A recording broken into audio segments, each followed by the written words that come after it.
আসসালামু আলাইকুম। বাংলা সংবাদে সবাইকে স্বাগত জানাচ্ছি। আমি চিন্তিয়া হক। শুরুতেই সংবাদ শিরোনাম। নির্বাচনের জন্য প্রস্তুতি নিন, জয় আমাদের সুনিশ্চিত, বলছেন মির্জা ফখরুল। এদিকে এনসিপির কর্মসূচিতে বাধা দিলে আওয়ামী লীগের মতো পরিণতি হবে। জানাবো স্থানীয় নির্বাচনের দাবি হাসিনা ষড়যন্ত্রের অংশ, বলছেন মুরাদ। গণহত্যার মামলায় হাসিনার বিরুদ্ধে অভিযোগ গঠনের আদেশ 10ই জুলাই। এবং সর্বশেষ জানাবো পাকিস্তানে বন্যা ও ভূমিধসে মৃত্যুর সংখ্যা বেড়ে 72।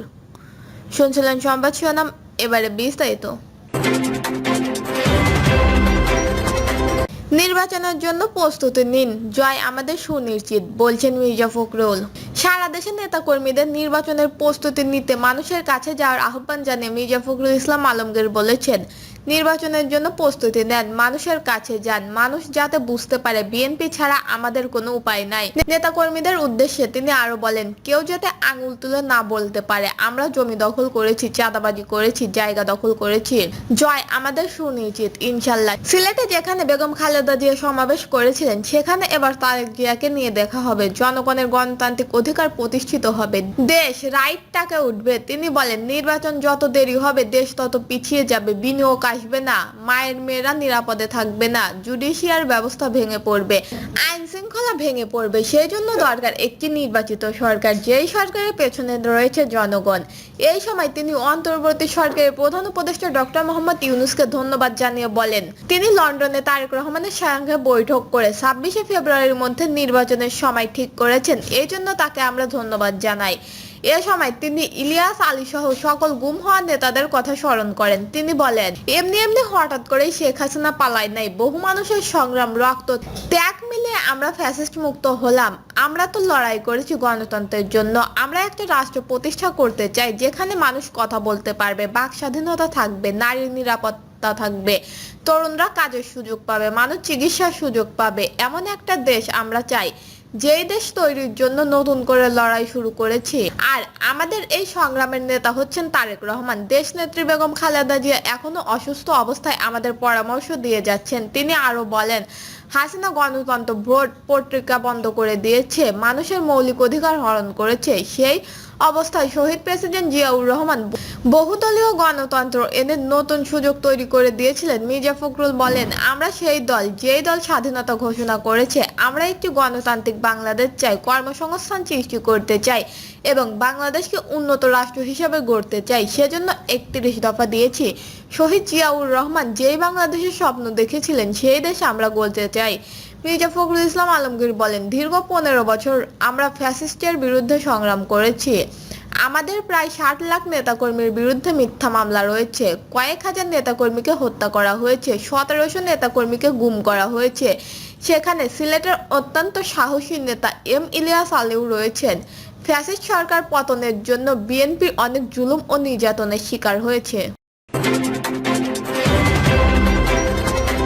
এনসিপির কর্মসূচিতে বাধা দিলে আওয়ামী লীগের মতো পরিণতি হবে। দেশ গড়াতে জুলাই পথযাত্রা সহ এনসিপির রাজনৈতিক কার্যক্রমের ব্যানার ছিঁড়ে কিংবা অন্য কোনোভাবে বাধা দেওয়ার চেষ্টা করা হলে আওয়ামী লীগের মতো পরিণত হবে বলে হুঁশিয়ারি দিয়েছে জাতীয় নাগরিক পার্টির আহ্বায়ক নাহিদ ইসলাম। এই সময় নাহিদ ইসলাম বলেন, আমরা শুনেছি নাটোরে আমাদের কর্মসূচির ব্যানার ছিঁড়ে ফেলে বাধা দিতে চেয়েছিল। আমি তাদের হুঁশিয়ারি দিয়ে বলতে চাই, মাত্র 1 বছর আগে যারা এভাবে কর্মসূচিতে বাধা দিয়েছে তারা আজ নিজেরাই বাংলাদেশে নাই। ওই পরিস্থিতি থেকে শিক্ষা না নিলে সামনের দিন যারা বাধা দিবে তাদের পরিণতও সেই দিকেই যাবে।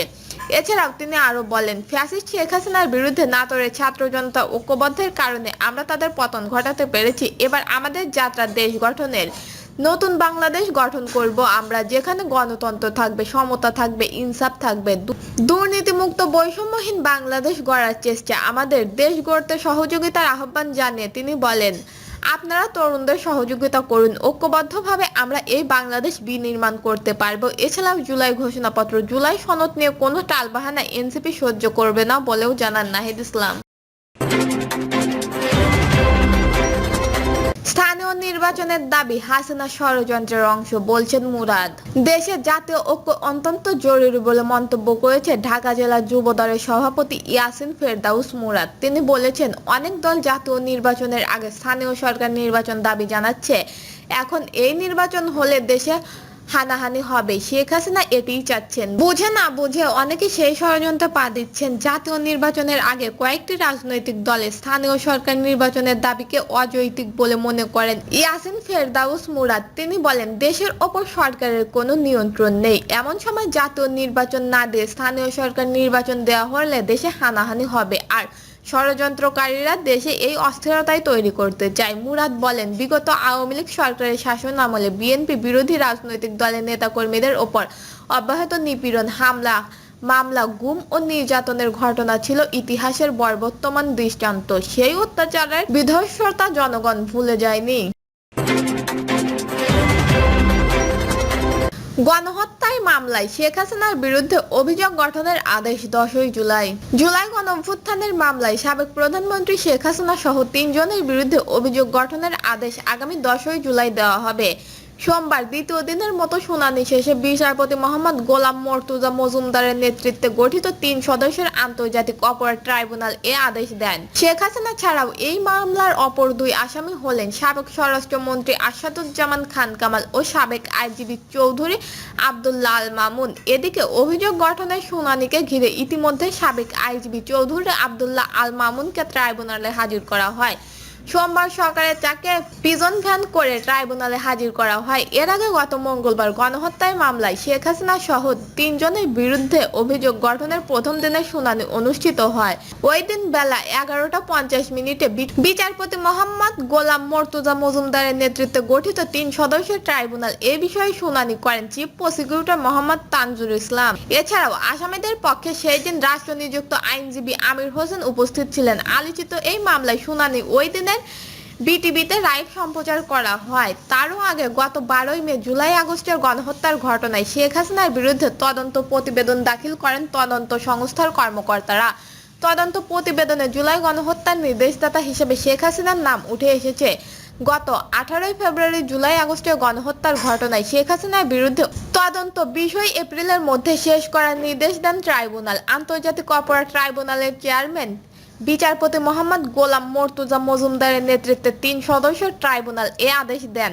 প্রসিকিউশনের সময় আবেদনের পরিপ্রেক্ষিতে ওই দিনের আদালত এ আদেশ দেন। উল্লেখ্য, বৈষম্য বিরোধী ছাত্র আন্দোলনের নিরস্ত্র ছাত্র জনতার ওপর গুলি হত্যার নির্দেশদাতা ও পরিকল্পনাকারী হিসেবে সাবেক প্রধানমন্ত্রী শেখ হাসিনা সহ অভিযুক্তদের বিরুদ্ধে আন্তর্জাতিক অপরাধ ট্রাইব্যুনালে বিচার চলছে। ছাত্র জনতার আন্দোলন ঠেকাতে আওয়ামী লীগ সরকার নির্বিচারে হত্যা চালায়। প্রায় 1,500 মানুষ প্রাণ হারায় এই আন্দোলনে। দর্শক, এই ছিল এখনকার সর্বশেষ নিউজটি ভালো লাগলে একটি লাইক দিন, কমেন্টে আপনার মতামত জানান এবং আমাদের পাশে থাকার জন্য বেল বাটনটি অন করে রাখুন। ধন্যবাদ।